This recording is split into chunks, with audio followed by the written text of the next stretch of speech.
Meillä Suomessa kiinteistössä kulutetaan jopa 40% meidän ja kaikesta käyttämästämme energiasta. Joten sen lisäksi, että sillä energian kulutuksella ja energiakustannuksilla on iso vaikutus siihen kiinteistön käyttökustannuksiin, mutta sillä on myös tosi iso vaikutus meidän hiilidioksidipäästöihin ja sitä kautta ympäristöön. Tekemällä kiinteistöstä energiatehokkaampi sen lisäksi, että vastataan näitä vaatimuksia ja direktiivejä ja määräyksiä. Myös tietenkin vähennetään kiinteistön käyttökustannuksia, tuotetaan parempia sisäilmasto-olosuhteita, mutta myös nostetaan kiinteistön arvoa.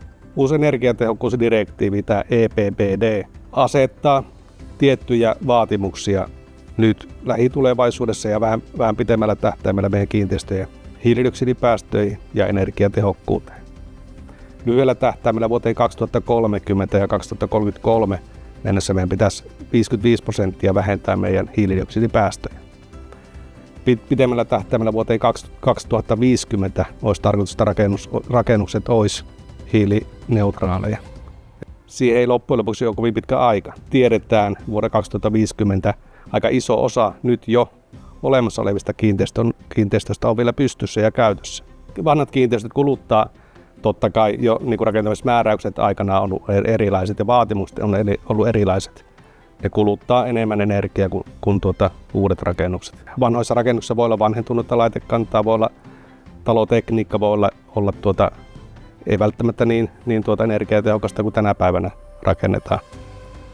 Energiatehokkuuden parantamiseen kannattaa tarttua jo nyt, koska silloin niitä energiatehokkuusinvestointeja ja kiinteistön parantamisinvestointeja voi tavallaan jyvittää useammalle vuodelle, eikä ne tule sitten kerralla vähän ennen sitä määräaikaa tehtäväksi isompi remontti. Toisaalta myös kaikki energiatehokkuustoimenpiteet vähentää energian käyttökustannuksia tai energian kustannuksia ja sitä kautta käyttökustannuksia. Ensimmäisenä askeleena on tietenkin selvittää se kiinteistön nykytila, tutkia kuinka paljon se kuluttaa energiaa, mihin sitä energiaa kuluu, onko jotakin semmoista toimintoa, joka kuluttaa energiaa enemmän kuin ehkä kuuluisi. Onko jotakin toimenpiteitä, millä sitä kiinteistön energiatehokkuutta voidaan parantaa.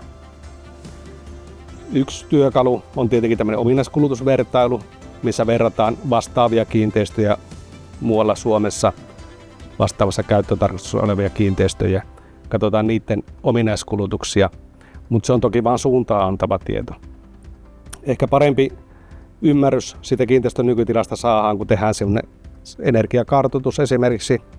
Tutkitaan se kiinteistön tekniikka, tutkitaan sen kiinteistön käyttöä, katsotaan mihin sitä energiaa kuluu ja suunnitellaan semmoisia järkeviä toimenpiteitä, joilla energiatehokkuus paranee.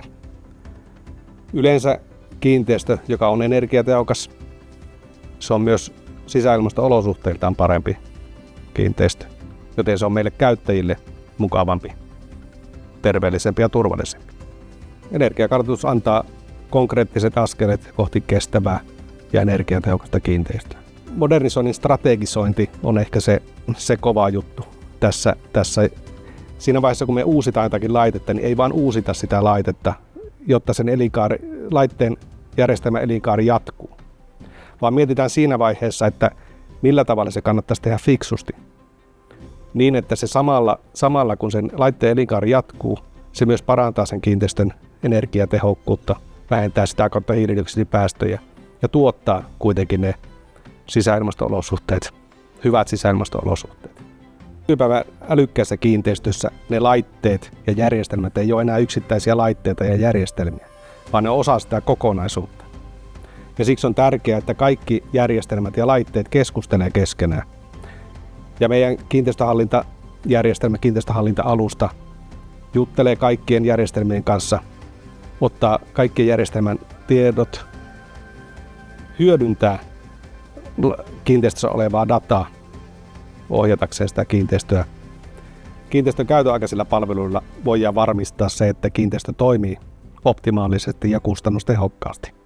Tämmöisen nykyajan kiinteistössä, tietenkin kiinteistöt on nykyaikana aika monimutkaisia. Se ehkä vaatii semmoista tietynlaista asiantuntijuuttakin seurata sitä kiinteistöä ja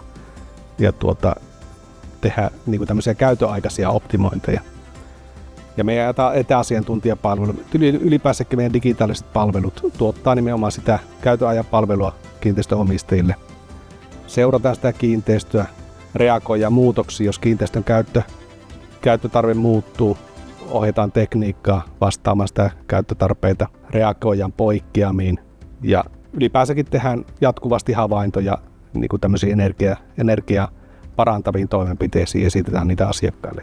Tietenkin tämmöiset niin kuin perinteiset määräaikaishuollot, kenttähuoltopalvelut, nämä on totta kai tärkeitä, että laitteisto on kunnossa ja niitä huolletaan, niitä ylläpidetään, uusitaan vikaantuneita laitteita ja sen tyyppistä asiaa. Niillä varmistetaan siis se, että vaikka sinne kiinteistöön olisi tehty energiatehokkuustoimenpiteitä, mutta näillä käytön ajan palveluilla ja käytön ajalla itse asiassa on aika iso merkitys siihen kiinteistön energiatehokkuuteen. Me Schneiderilla voidaan auttaa selvittämään sen kiinteistön nykytila, tekemään energiakartoituksia, suunnittelemaan niitä energiatehokkuustoimenpiteitä, millä kiinteistö on energiatehokkaampi ja sitä kautta tuottaa vähemmän hiilidioksidipäästöjä ja on ympäristöystävällisempi. Me voidaan toteuttaa niitä älykkäitä ratkaisuja. Sen lisäksi me voidaan niillä käytöaikaisilla palveluilla varmistaa, että se kiinteistö toimii optimaalisesti ja energiatehokkaasti. Siinä vaiheessa, kun energiatehokkuusasiat on teille ajankohtaisia, niin me ollaan täällä auttamassa teitä rakentamassa niitä askeleita kohti energiatehokkaampaa ja kestävämpää kiinteistöä.